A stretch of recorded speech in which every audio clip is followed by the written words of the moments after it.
නිල ඇඳුමට එපිටින් පළුදුවන ජීවිත.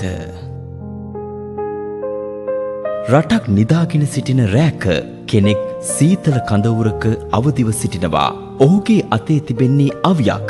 ඔහුගේ උරහිසේ තිබෙන්නේ නිල ඇඳුමක්. රටට ඔහු වීරයෙක්. නමුත් එම වීරයාගේ හදවත තුළ කෙනෙකුට නොපෙනෙන තවත් සටනක් තිබෙනවා.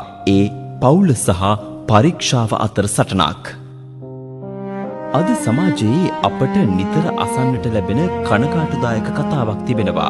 ඒ ආරක්ෂක අංශවල සේවය කරන බොහෝ පිරිමින්ගේ පවුල් ජීවිත බිඳවැටීම, අනියම් සබඳතා, විශ්වාසය බිඳී යාම, කැදැල්ල විනාශ වීම.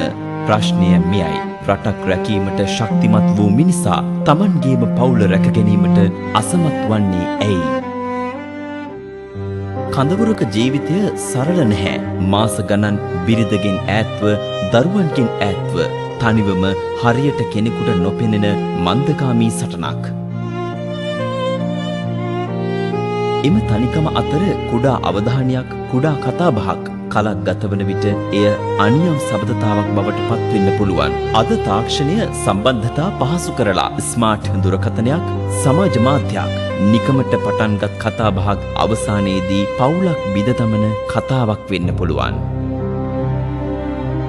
ඔබ කඳවුරක සිටින අතරතුර ඔබේ බිරිඳ, දරුවන්ගේ පාසල් වැඩ, ගෙදර වැඩ, සමාජයේ පීඩනය, මේ හැමදේම ඇය තනිවම දරාගෙන යනවා.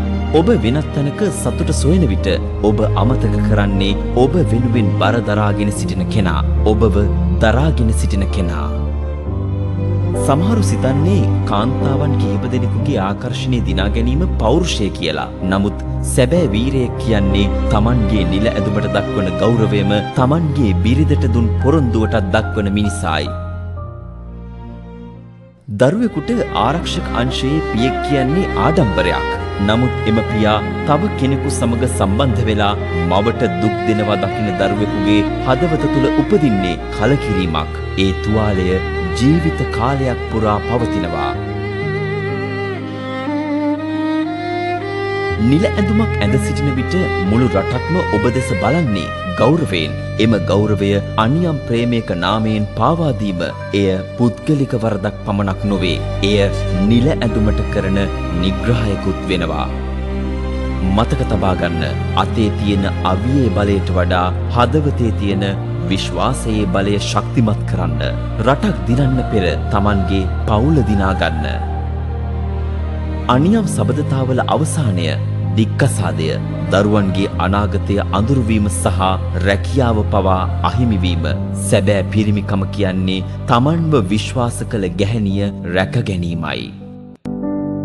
ලස්සන නිල ඇඳුමකට වඩා වටින්නේ නොබිදිය හැකි චරිතයක්. මතක තබා ගන්න, ආදරය කරන කෙනාව රැවටීම වීරකමක් නොවේ. එය බියගුළුකමකි.